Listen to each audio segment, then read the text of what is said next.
Well, here's old man Trouble himself, Professor Potash, the man who invented the dry cell.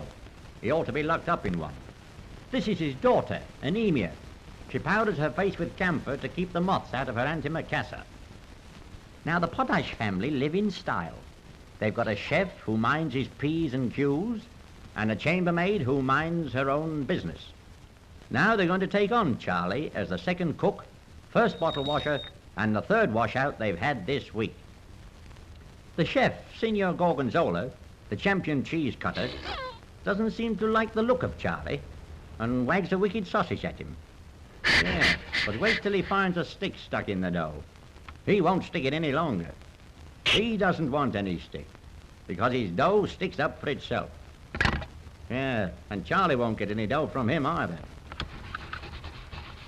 Now, where's that stick gone? Here, you, get out. Now, the professor has discovered the formula he's been looking for years. How to make a radio set out of a steak and kidney pudding. If the battery runs down, he just takes it round to the police station and gets it charged. Last time he took it round, it was charged with bigamy. Now it looks as if it was charged with dynamite. Naturally, the NBG, or National Broadcasting Gang, is interested in it. And here's a meeting of the Board of Governors, called to discuss the Potash patent, combined wireless set, and spud cleaner. Sir Ferdinand Flowerpot, the chairman, wants the professor to join the NBG, but the professor prefers the TNT, tomatoes, nuts, and tripe. Flowerpot's going to bribe him with a couple of amps and an inside aerial, but nothing less than a machine gun will tempt Potash to part with his patent.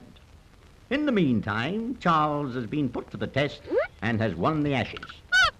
He thinks so much of the chef's cook that he's put all his pies in the can, and the chef will call him a pie can in consequence. Charlie's been promised 5 bob a week and his food thrown in, but he thinks the food ought to be thrown out. And he's quite right, too. Aha, he's dropped the doings. He's made her look like Greta garbage. Now where's he going to throw it? Over the garden wall?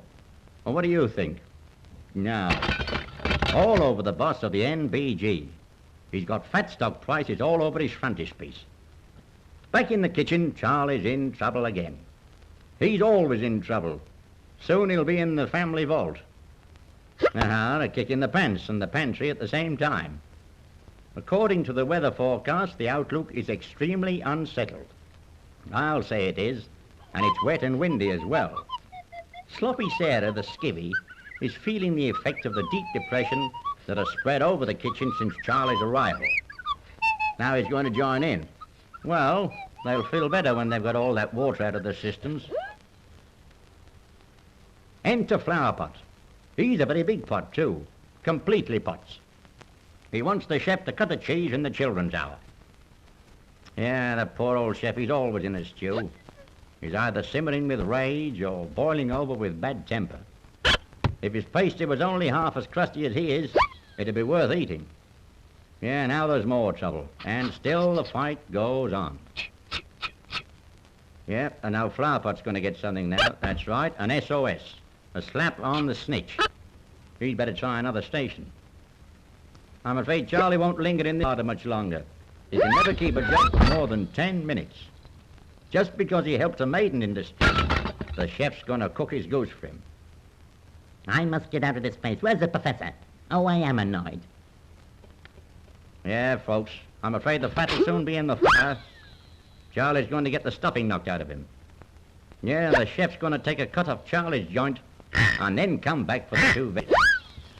In the professor's private office, things aren't too peaceful either.